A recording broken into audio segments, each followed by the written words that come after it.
Welcome to OpenMicVO. So glad that you're here with us tonight. And it's open topic night tonight. And that means that anything goes. If you have any questions, any topics about the voiceover business, whatever they relate to, more than happy to put them forward and chat about them tonight. Before we get into tonight's conversation, just want to go over a couple of things. First of all, I certainly want to make sure that you feel welcome and that you are, I don't want to dissuade you from participating in the conversation. So please feel free to ignore what I'm about to tell you if you are absolutely engaged in the conversation. If you're not actively engaged in the conversation, if you could please do us a favor and keep your mic muted. And that means that we have a lot less problems with background noise and feedback and things like that. Again, please unmute yourself if you've got something to add, something to contribute, if you have a question to ask. But if you could mute yourself if you're not actively participating, that would be much appreciated. The second thing is that we're all professionals here. Some of us may have been in the business longer than others, but if you're here tonight, you take your voiceover business seriously enough to be considered a professional. So I want to make sure that we treat everybody with the professional respect that they deserve. And if you're a new comer tonight, if you're a newbie to the business, there's no such thing as a silly question. Please go ahead and ask away, and we'll do our best to answer them. The third thing is that we record OpenMicVO, and it gets posted to YouTube, just in case you want to go back and have another listen to something that we discussed. And sometimes there's people that aren't able to join us live on Sunday evenings, but are still interested in having a listen to what we had to say. So we do post these to YouTube. And I say that because I would just want you to be careful if you share any information with us tonight that might be considered confidential or proprietary. Once it gets posted to YouTube, I can't much control over where that information ends up. And the final thing I just want to mention quickly is that OpenMicVO is brought to you by World Voices, which is the largest association of voice actors in the world. And there's 1,000 members now, almost 1,000 members, and certainly we invite you to join as well. It's world-voices.org if you're interested. So we're brought to you by World Voices, but just remember that anything that I might say tonight, or any information or any commentary that's offered by any of tonight's participants, isn't necessarily the official word from World Voices, and doesn't necessarily reflect the official position of World Voices on any given topic. So with that said, I'm going to start unmuting people, and let's get started. Once you see that you're unmuted, again, you've got one of two options. First of all, just mute yourself, which means you click the little microphone icon in the lower left-hand corner of the Zoom meeting window. It'll appear once I unmute you. And or the second option is, of course, you can offer up the first question or the first comment. So I'm just going to start unmuting people here.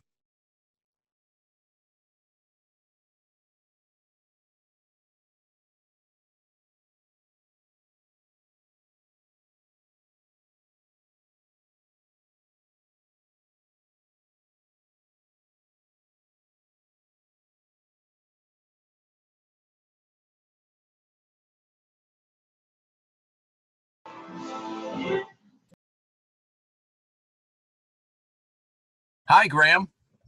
Hey, Dave. Welcome. Thank you. Not as sartorially decked out as you were a couple weeks ago. Well, I'm not wearing a bow tie or anything, but I am wearing my favorite Icelandic sweater tonight. So it's cool here in Toronto. I've been to Iceland. Nice place.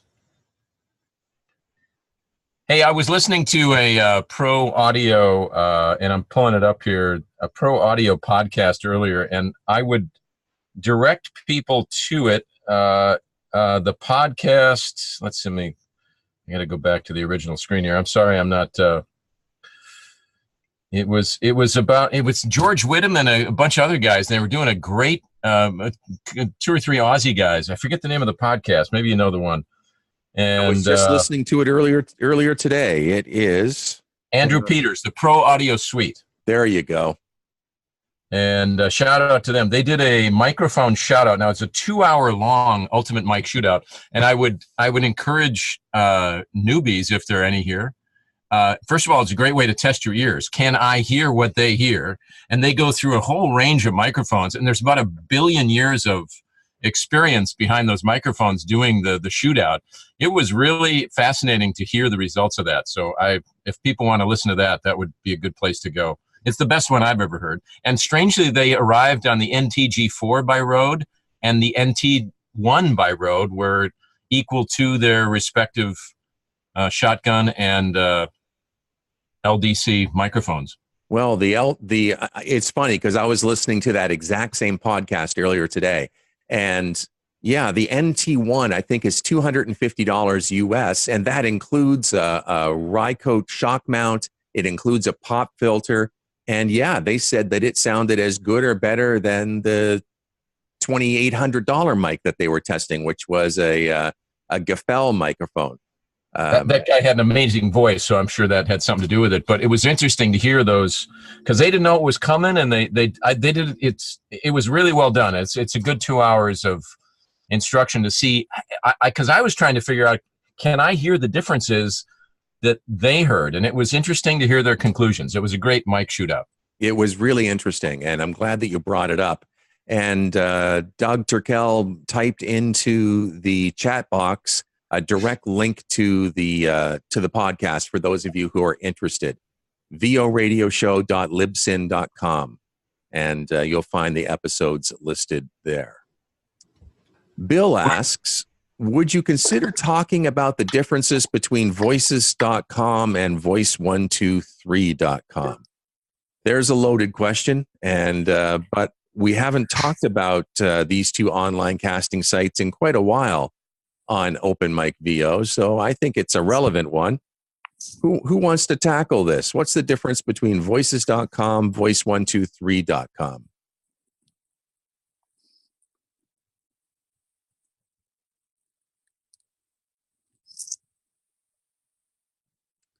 Well, I don't mind getting started at least. Voices.com and voice123.com have quite different business models. Both of them are subscription services, which means that we as voice actors pay a certain amount of money in order to access their listings. So you can set up free profiles on either of the two big online casting sites, voices.com or voice123.com. But with a free profile, you won't be able to audition for projects unless you are explicitly invited to audition by the person posting the job. And that doesn't happen terribly frequently unless you are a paid member. It's not often that someone picks you out of the blue to audition for a job, especially if you're a free member. So once you pay your subscription, and if I remember right, I don't think it's changed. Voice123 is, I think it is now $400 to $95 a year, although I could be corrected on that. I will leave it to Doug, who's good at fact checking me on this stuff, to help me out there. And voices.com is $100 cheaper. I think it is $395 annually. But voices.com has other ways of extracting money from you and from the job poster that Voice123 does not. With Voice123, their entire revenue model is built on charging us voice actors. They don't charge anything to the people who are posting the projects, and they collect no kind of transaction fee. Versus voices.com, who does take a 20% fee from the value of every project. So therefore, if a project is posted at $1,000 on their site, 20% of that will go to voices.com. And that, what they refer to as an escrow fee, is problematic to many voice actors. They don't feel that voices.com really adds a lot of value to the transaction to justify their extracting this 20% fee. The other thing about voices.com, although I haven't heard so much about it lately, but in the past they've been caught in some rather unethical business practices. Again, I haven't heard much about this lately, but certainly in the past, they were accused of skimming way too much money off of projects. They were accused of misrepresenting the actor's point of view, or the actor's position when talking to the end client about the project. That is another important point of differentiation I should mention, is that with voice123.com, you are more than welcome to, and in fact, in many ways encouraged to, interact directly with your end client. You negotiate your fees. You talk about usage. Everything goes back and forth directly between you and the client. Versus voices.com, where they become an intermediary in the process, and you are not supposed to have any direct one-on-one contact with the client. All communication is supposed to pass through the voices.com platform or through voices.com personnel. So those are some of the big differences between the two. Between the two of them, they share the far and away the lion's share of the online casting marketplace. I bet you between the two of them, they account for over 95% of all the jobs posted. That was a great explanation. I'm sorry? That was a great explanation. Thank you for that. Well, I do my best to not be to not present it in a biased fashion. There's definitely a resentment amongst many in the general voiceover community against voices.com because of some of these sins of the past. And I think that, some of this resentment is absolutely justified. But there are as many jobs being posted to voices.com as to voice123.com. There are people making, a substantial amount of money from the voices.com platform, and I can't dispute those facts. The other thing that some voice actors appreciate about the voices.com platform versus Voice123 is that with Voice123, you have to negotiate and collect your money directly from the end client, versus voices.com, where you never have to worry about not getting paid, because all of the transaction goes through the voices.com platform. If you do a job this coming Tuesday, you'll get paid for it a week from Friday. And because the clients actually pay up front with their credit cards. So you never have to worry about getting paid with a voices.com project. Voice123, not so much. You have to chase your money on many occasions. Okay. That question was asked by Bill. Bill, did I do a decent job on explaining some of the differences between the two platforms?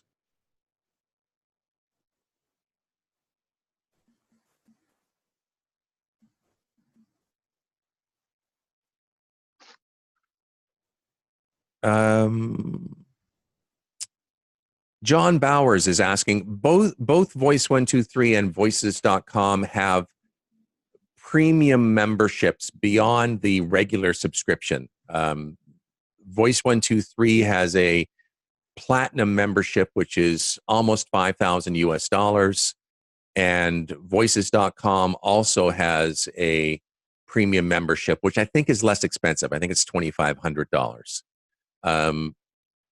Bev, I see you're here tonight. Can you explain to us succinctly what the different, particularly on the Voice 123 platform, what the advantage is of the $5,000 platinum membership is versus the regular subscription at $495 a year? Sure, Graham. Hi, everyone. I'm a platinum member, so I'm speaking from experience. What platinum does is gets rid of Smartcast in 123. It marks you higher in the SEO ranking, and they are talking about some changes that may take place, which will also increase the benefits of being a platinum member. So what happens is when I see jobs posted, it doesn't matter how many auditions I audition for, I'm not penalized. So I can audition for absolutely everything that comes into my in-tray that are within my boundaries. So if I've set, a bottom dollar of 100 or nonprofit right up to the top value, so I can set those guides. So just for the benefit of those who might not know, what do you mean by being penalized by the system here?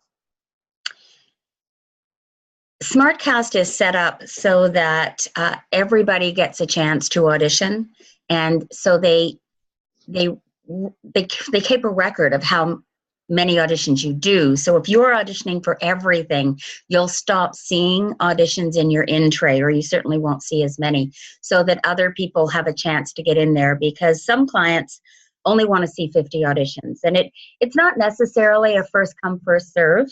I've said in the past, I've been, number 174 and got the job. But some clients just want to see 50. Some watch them as they come in and listen to them, and you just don't get a chance to be heard. So you have to be a little more specific and picky about the ones you're auditioning for. I don't. I can just go and audition for every $100 job if that's what I want, as well as the $5,000 jobs. And it won't stop the flow into my in-tray at all. So just to summarize then, the more you audition on voice123.com, they throttle back the number of auditions that are sent to you. That's the way it works? That's what I understand, yes. I've never experienced it because I got in, I started on Voice 123, I'll say 3 years ago, and I've been a platinum member for 2 years. So, and there is a waiting list. They do keep the numbers well down. So Bev, Bill says, and I know you well, and I know kind of how successful you are on the Voice 123 platform. Bill says, hey, I just can't imagine paying $4,950 for the opportunity to audition. Explain to us, Bev, why it's worth it to you to spend $5,000 a year to audition. Well, for me, you're right. I have been fairly successful, and I've been busy. My ROI on 123 far outweighs the $4,900 that I get. So when I'm busy, I don't have time to audition. And so when I do, I audition, for several hours in a day. And so if I was penalized by the number of auditions I have, I don't know that I would find it as successful for me.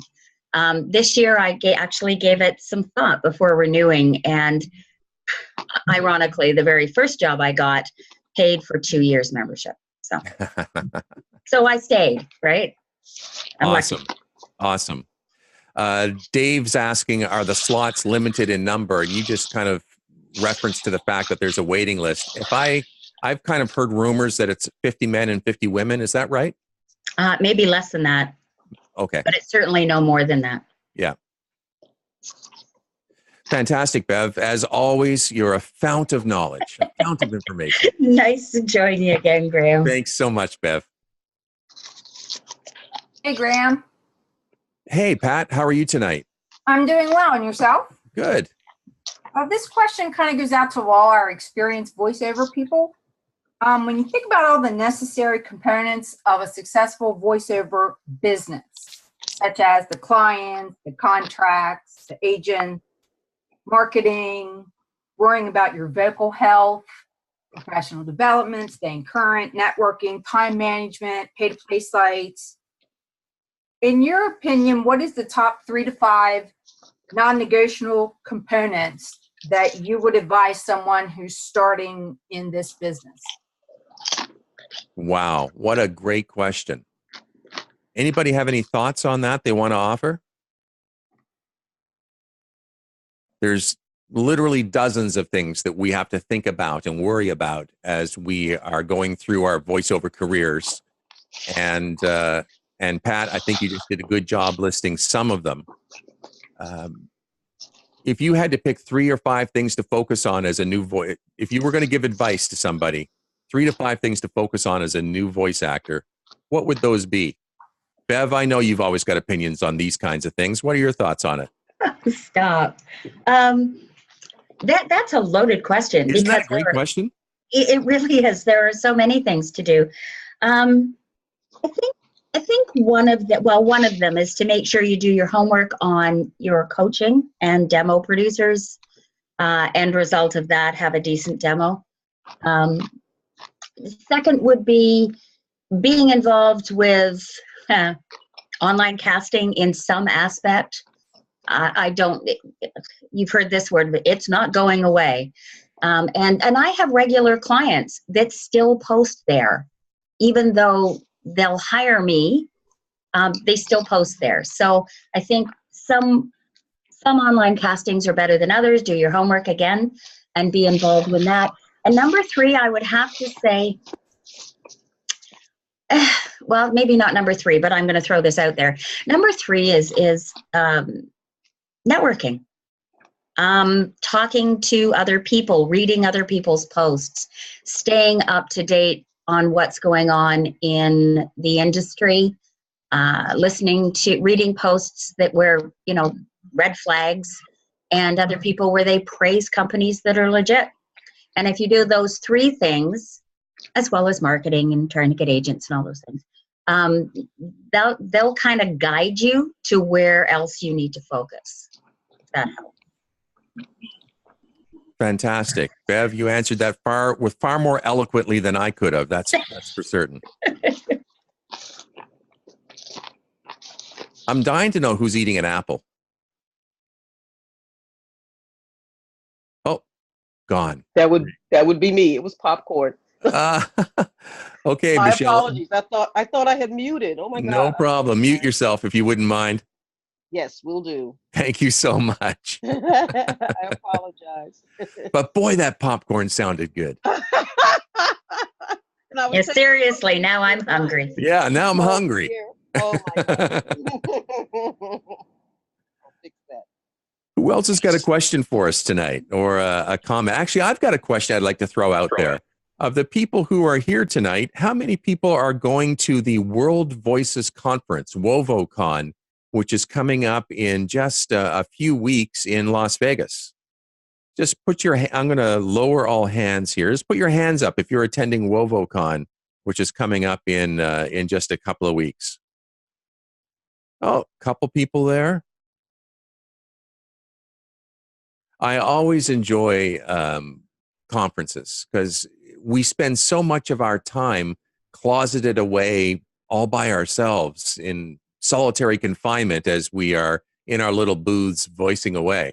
And I really enjoy the conferences where we actually get a chance to get out and blow off some steam and network with each other and be able to put faces to all the names that we see on social media and we meet through, OpenMicVO as an example. So there's a couple here tonight that are going to be at WovoCon, and I'm going to be there, so I look forward to seeing you there.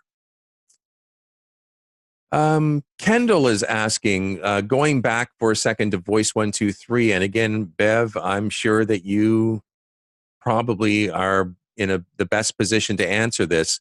Wasn't Smartcast going to be discontinued this past summer? What happened to that? Because I heard that there was going to be some big changes to the Voice 123 platform, and then everyone got quiet. Nothing ever happened. I can answer that. So what happened I believe it was at VO Atlanta last year, where it was announced that Smartcast was going to go away. the actual wording, the person that announced that is no longer with Voice 123. And not because of that, they simply are not with 123 anymore. They are still discussing what changes need to be made. The bottom line is Smartcast might be going away, but they will be replacing it with something. They just, there's so much involved that hasn't happened. I have noticed just over the past week or so, though, that voices.com updated their user interface, which I found interesting. It's prettied up, and there's some slight modifications to some of the features. I'm curious if anyone on here actually does anything on voices.com, and if so, if you've noticed the same change and if you thought it was an improvement over where it was. You lost me on that one, Graham. I know. Again, there's a real pushback amongst the voiceover community with regards to voices.com, to a point where many voice actors, including Bev, I should mention, as a matter of principle, left the voices.com platform, for which I applaud you. And I think that it was great that you kind of stood your ground from an ethical standpoint and just decided that it wasn't for you any longer. I've stayed on, if for no other reason, because I monitor what's going on, what's changing with the voices.com platform.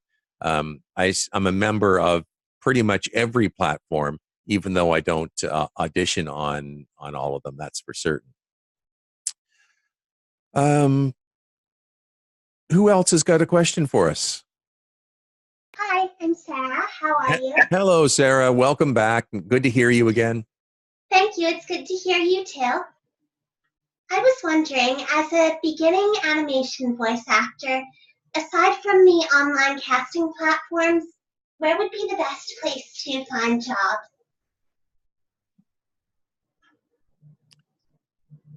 That is a great question, and I'll throw it over to the masses who are here tonight and ask if anyone has any thoughts on where can you find animation work other than through the online casting sites.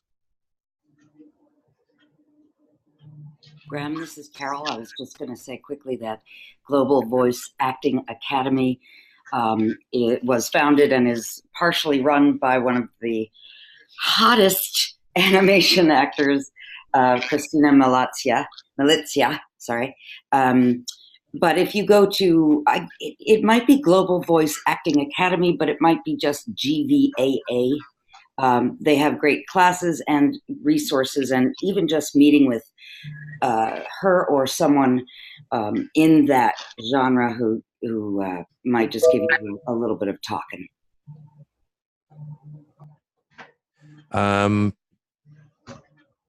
I do believe also, Carol, I know that you, by the way, for those of you who aren't aware, Carol Monda is a prolific voice actor and a very sought after coach.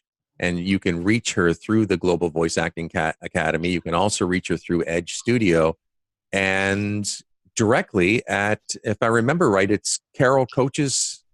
It's coaching at Carol Monda. Coaching at carolmonda.com. There we go. But thank you. You're welcome. Yes, Christina Malizia, there's no doubt she's one of the busiest animation actors in Los Angeles right now.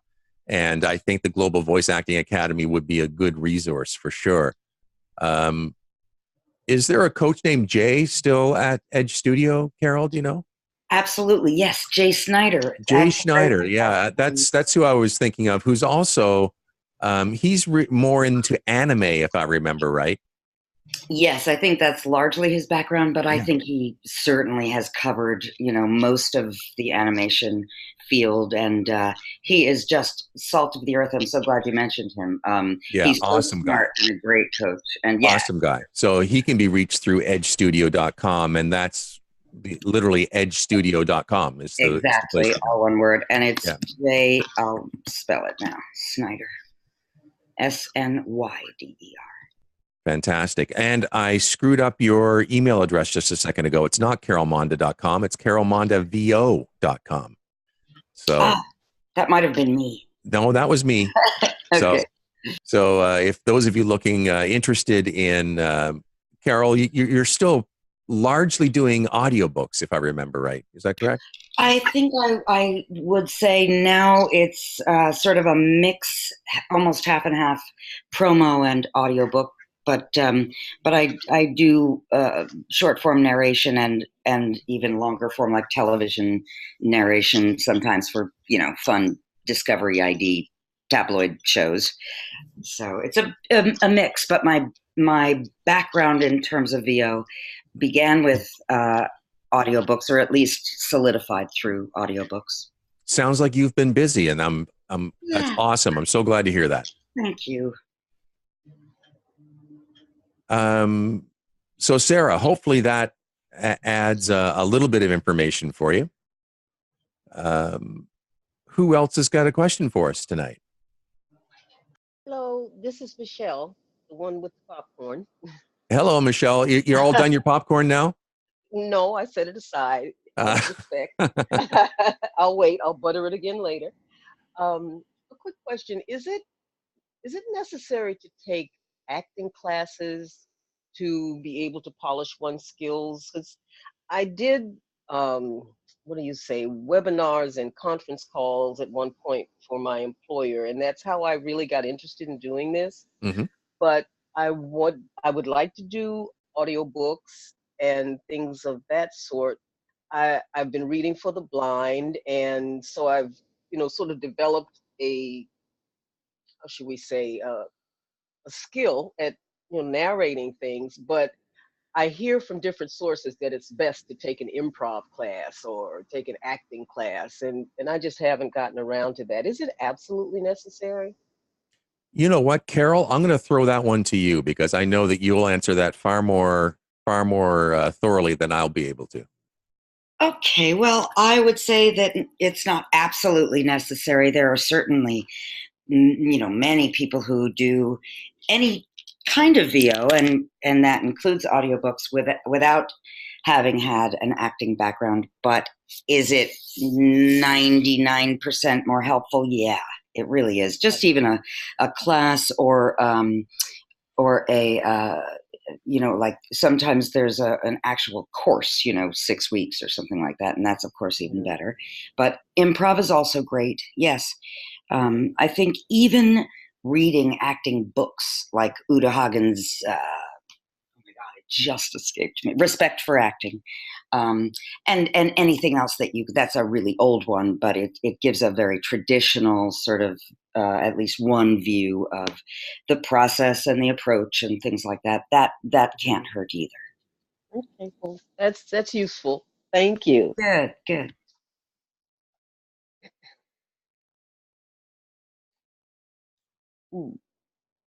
Michelle here again. Hello, Michelle. Now I'm going to roll on. Where does one start in trying to do, say, industrial videos, the voiceovers for industrial pieces, say for the government or for private industry? Is that something you'd have to get an agent to find out about?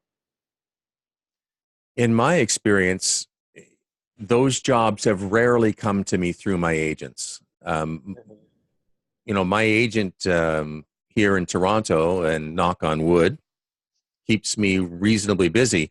But almost all of the work I get through my agent is commercial work and broadcast narration. So like narrating television shows like or Discovery Channel and things like that.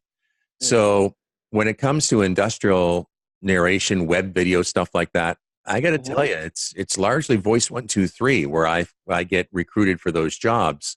And then the nice thing about Voice 123 is because you're allowed to have direct contact with the client, is that when it comes, there's repeat business. Is that you may get hired the first time or the first couple of times for that particular studio through Voice 123, and then you'll find they'll just start contacting you directly. And over a period of time, that repeat business builds into a reasonably decent little book of business. So that's my experience. I'm curious if anyone else has had different experience. do you have agents that have been successful in delivering to you industrial or web video type of work? Hi, Graham. Me Hello, again. Bev. Yes, I do have a repeat client that I got through my agent, an agent here in Toronto. The other thing, Michelle, I said was government. And for government work, usually you have to be registered with the government and you know what? I'm sitting here while I was listening to the question and your explanation, and I can't think of what the word is, but you have to be registered with them in order to bid. And I can't think of what that is, but that's for government stuff. Okay. That's good. I can find that out. Thank you. Message me, Michelle. You were connected on Facebook.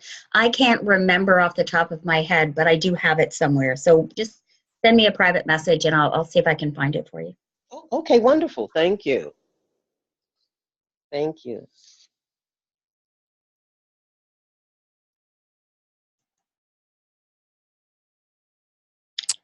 Carol, Oh.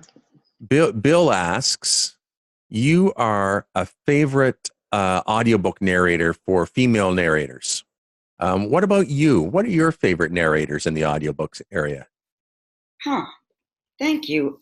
X.E. Sands is one of my favorites, and Hillary Huber, Huber. Personally, those two are really powerful storytellers, as well as I'll write this down because it's not exactly pronounced the way it's spelled, but it's Therese Plummer.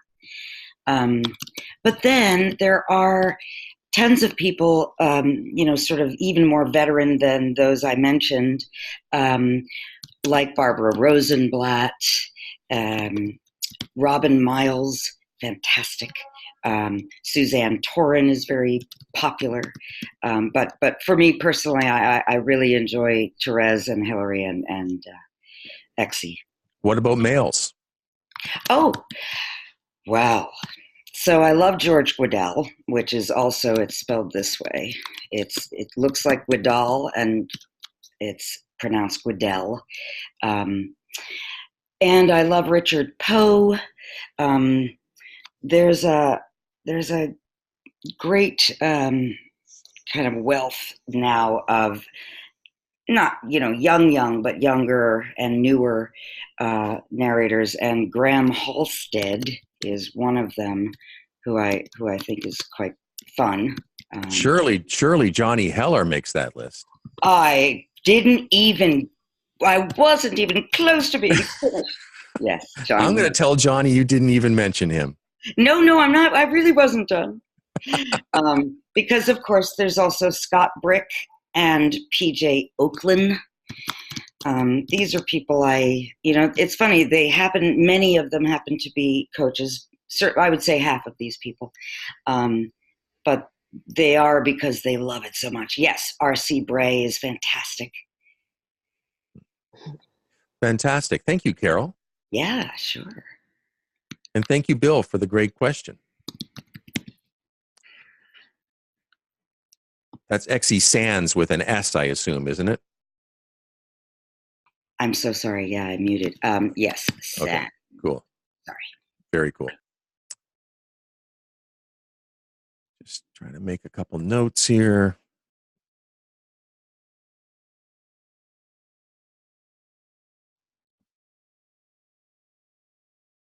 Okay. Who's got our next question? Hi, Graham. Haley, how are you tonight? Excellent. How are you? Excellent, too. Good. I have a technical question for everyone tonight. I am going through the process of a studio upgrade. I'm working on a laptop, Windows 10 platform. I've purchased Universal Audio Apollo Twin, which has a Thunderbolt connection to a Type-C USB, which I think that's where the problem is. I'm getting kind of like some static or jitter on recordings. I've just hooked it up this week. I've been on support with Universal Audio. I'm using ProTools as my DAW. I've been on support with them, trying to work out if all the settings are correct everything's downloaded properly on the software side. That all seems to be good. I'm just wondering if anybody else has had issues with these Thunderbolt connections. I'm beginning to suspect that may be the problem. It's a Thunderbolt connection on the interface on the Apollo Twin. That goes through an adapter that reroutes it into that Type-C USB. Right. So your Apollo Twin does not have a Type-C connector. Is that correct? That's correct. Yeah. See, I am in the exact same situation here, and I also use Apollos. I have an Apollo rack mount for my main system, and then I have a Twin that I use when I travel. And Thunderbolt, especially with universal audio, is a very touchy thing. I mean, it is really it takes a lot of trial and error in my experience. That was the first thing I was going to ask, was to make sure. Sorry, Graham, my connection. Go ahead, Haley. Sorry, my internet connection is a little bit touchy here tonight, so I kind of missed some of what you said. The Apollo Twin is a bit touchy. Well, just Apollo or universal audio and Thunderbolt connections generally are a little bit touchy. It is not. Okay. It's not easy. Like, a lot of it depends on the operating system that you're using on your Windows machine. You know, they've only recently supported Thunderbolt for Windows. I mean, literally in the last, well, certainly within the past year, that they've supported Thunderbolt in Windows. So all I can say is I have always found the universal audio guys, when you get through to them for support, to be really helpful. They don't charge you for anything. But it is always touchy going from Thunderbolt to, James is saying, isn't Thunderbolt a Mac thing? That's why the adapter is funky. And I would agree with him, is that, Thunderbolt is native in the Macintosh operating system, but it's not native in Windows. So you have to use special drivers, and that whenever you have to use a special software driver, it's frequently problematic. The moral of the story is, if you want to use Thunderbolt, you're better off using a Mac. And if Mac isn't available to you, or if you want to stay in the Windows environment, then FireWire might be a better solution. Yeah, I ran into an issue. I was upgrading everything, actually, so I was open to purchasing a Mac. And the problem I ran into was on the ProTools side of things. I've used ProTools for years, and so I wanted to stay with that as a DAW. And they were having issues with the High Sierra operating system on the Mac side of things. So I was sort of backed into a corner of, I was kind of damned if I do and damned if I don't, whether I went with Windows or Apple. And anyways, it's been kind of an interesting journey. And reading articles on Thunderbolt and the Type-C USB, it's definitely an Apple thing. And you're right, Windows is trying to sort of catch up with it, and it's kind of like the Wild West right now. USB-C and Thunderbolt use the exact same connector, but they're not exactly the same thing. They don't use exactly the same communication protocols.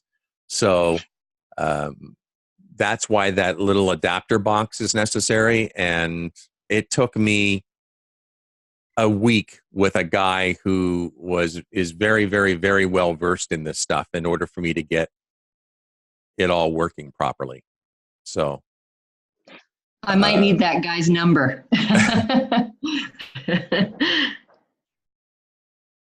Thank you. You're welcome. No problem. Bill Smith is asking, Audacity 3.0, we're keeping on the technical side here. Audacity 3.0 was just released, which includes a feature called Punch and Roll, which a lot of us voice actors use when we're recording.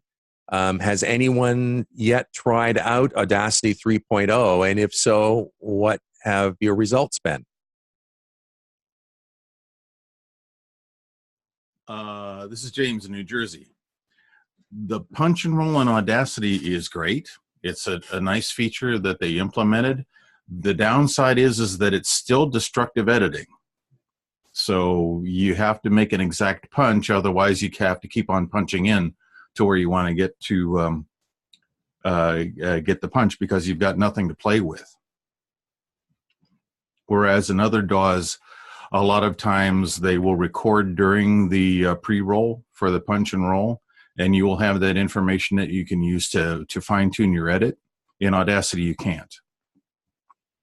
So it isn't really a fully featured punch and roll like you would get in one of the non-destructive editors like ProTools or Reaper, Exactly. as examples. Yeah, exactly, because it is destructive. And I was on the Facebook page with, I guess, the guy who, I can't remember his name right off the bat, but we went over this discussion. He asked me, well, you know, what's wrong with Audacity? What can we do to improve it? I said, you know, add non-destructive capability. And he said, well, that would be rewriting the code. And I'm saying, okay. So what's wrong with that? For free, it's great. It's a great thing. And it's a great implementation to a fairly decent program. It's just that it's still destructive editing. And in my book, I need non-destructive editing. Just for those who might not be familiar with the terms, can you just give us the 60-second version of destructive editing versus non-destructive editing? Destructive editing is when you either record over something or you erase something or you delete it, it is gone. You can't get it back unless you hit undo. With the non-destructive editing, all the information is always there. You might not see it in the waveform, but if you stretch the waveform out, you will see it. All the information that you record is there somewhere. And it's all usable information. Whereas if you're recording in Audacity and you do the punch and roll, if you've made a mistake and you do the punch in at a certain point, whatever you've recorded previously is gone. That will overwrite what you've previously recorded, which is fine. That's what would happen if you did it, what punch and roll used to be with analog tape. You recorded over the tape. It was destructive because it recorded new material and the old material was gone. But in the digital world, non-destructive editing is so much easier because all the information is still there somewhere. Yeah, so essentially non-destructive editing, like the entire file that you record still sits somewhere. It's only a representation of that file that you're editing. So Right. you're not actually screwing with the, you know, the master. I'll use air quotes around the word master file. Right, because everything gets recorded as either a WAV file or an AIFF, but mostly WAV files. Yeah. And those are stored someplace on your hard drive. The representation that you see on the screen is just that. It's like in Windows when you see the little arrow next to the icon. It's a placeholder. It's a representation of where that information is. So what you see on the screen isn't actually the file that you've recorded. It's a representation of that file. It's a placeholder. Right. And when you manipulate that, the look of that, all the information is still there. It's just hidden. You don't see it. Got it. Got it. Who's got another question for us tonight? 10 minutes to. We still have time to get another couple of questions in the time that remains. Hello, Carol. Hello. Can anybody please just like pretend I'm stupid, because I am in this sense. Please just tell me, is there some kind of magic once you download like a plugin to you know, do you have to marry, let's say, ProTools, which is, for example, what I use, with the plugin that you download. So as I understand it, you're downloading a third-party plugin, and you need to. It's not showing up in Pro Tools. Is that the problem? Correct. Right. So it needs to be properly installed, Right. in order for Pro Tools to be able to see it. But usually, when you download a plugin from any one of the the bigger plugin companies, it's not like you have to drag it to a special folder or anything. Normally there's an install program that does all that for you. And I did have that. The install program was there, and it seemed to work, and it said finished, and then I don't know where to find it. I see that Steven's on here tonight. Steven, do you have any brilliant solutions that you could pass along to Carol? Hey, Carol, this is Steven Gonzalez. How you doing? Steven, hello. Yeah. Hi. Oh, man, it's good to hear you again. Look, in the first video of my fundamental sequence, you're on a Mac, right? I'm sorry. Yes, I am. Okay. I have a 4-video fundamental sequence on Reaper, but the first video also will show you where the plugins can reside in a general area where any DAW should be able to see it. Okay. And I'll walk you through, revealing the hidden folder called Library, and then I go into the different levels of folders to get to a specific folder called either VST or VST3. Oh, and, I think I've seen it. Yeah, inside there, you will have the specific file that is actually the plugin, and if it's there. If it's not there, then I would put it there. I would try to somehow get that file from your download, and put it into that folder, and then restart Pro Tools. It should pick it up. Also, in Pro Tools, in the options, there is somewhere in there a place that says, "Here is where I'm expecting the VSTs to be." Okay. And that's where you need to have. That's really where you need to have them. But in a general sense, I walk you through a general sense where most DAWs should be able to pick it up. Great. This is great. I can't wait to spend time with your YouTube and maybe you. Maybe we could just have a concert. Yeah, please. And thank you, Doug, also for the Sweetwater thing. And that's where I did get this. I can't even remember. I'm just terrible with this world of technology, but I'm determined, that 2019 will be my, time to get serious about it. So thank you.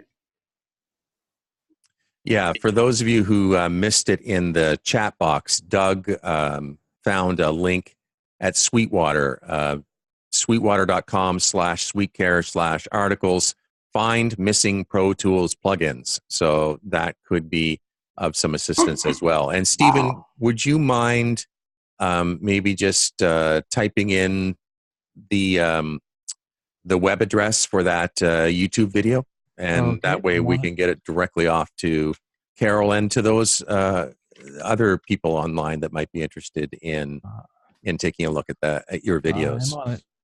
Awesome. Thank you and so also much. Stephen's so good, as most of us know, with so many things. So it's a good website to know. Or I guess it's a link you'll send. Whatever. Yeah, it'll be a link. Yeah. Tim Jackson already pasted it here. User/Stephen Gonzalez VO/featured. Mm-hmm. And Tim says, "Hey, Stephen, he just subscribed to your YouTube channel." And James pipes in with highly recommend Stephen's videos, and I highly recommend them as well. He's put a lot of effort into creating these videos. He makes them available to the voiceover community just as a service out of the goodness of his heart, and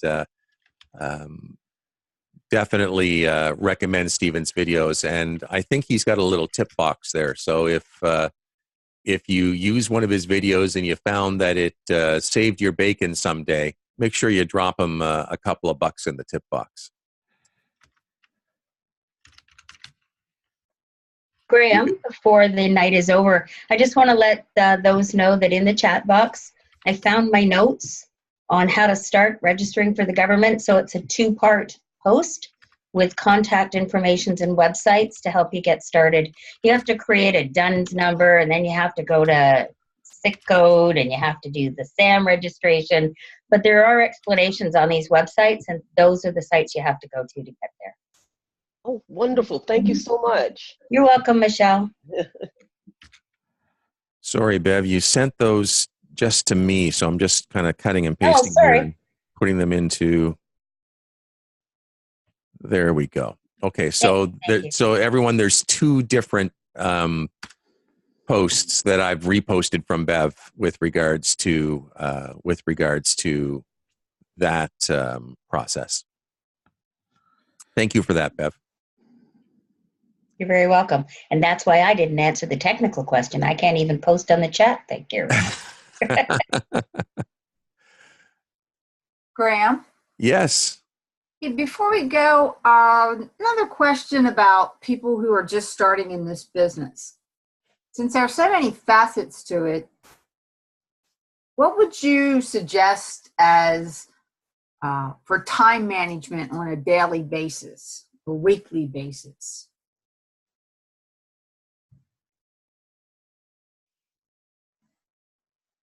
Bev, I hate to pick on you, but I think that when I think of people who are organized and use their time to their best advantage, you're the one I think of first. So maybe you can tackle that. Oh, if you only knew, Graham. When I was working full-time and doing this part-time, as not even realizing you could turn it into a full-time business, the one thing I did do is I dedicated a specific amount of time every single night. And I mean every single night. I tried to take Saturdays off in the summer for us because I could. Now, in all fairness, I don't have young kids, so it was not as challenging as it could have been. But I still dedicated, whether it be 1 hour, 2 hours, or 3 hours, every single night to do something with respect to voiceover.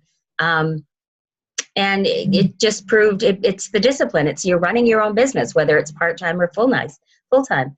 And it's discipline and dedicating yourself to the craft. So if 1 night a week is a course, whether it's improv or acting, or 1 night a week is online with somebody for an hour doing online workouts, or whether it's 1 night where you're doing, half an hour of auditioning every single night.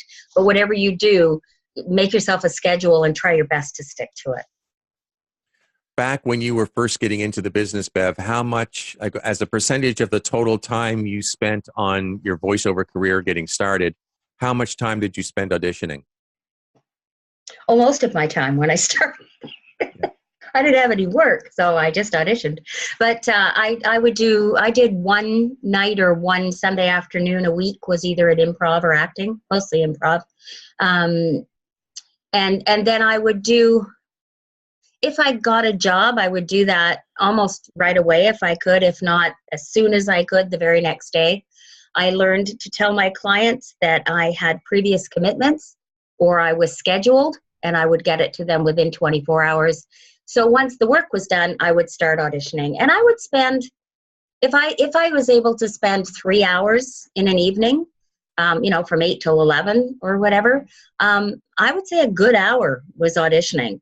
And I got pretty quick at it because I did it a lot. Fantastic. Thank you. Well, folks, we're out of time, but it's been a great evening. We covered a lot of ground, and some really good information was shared in the chat box as well. So what I'm going to do is I'll make sure that a transcript of the chat box gets put into the show notes, which will be posted to YouTube. So if you missed some of the great links that were sent through the chat box tonight, they will be available to you if you search for OpenMicVO on YouTube. And those will be up just in a day or two.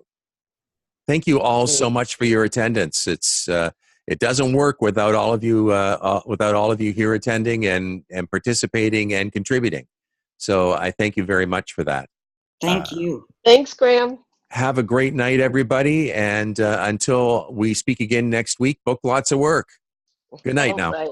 Good night. Thank you. Have a good night.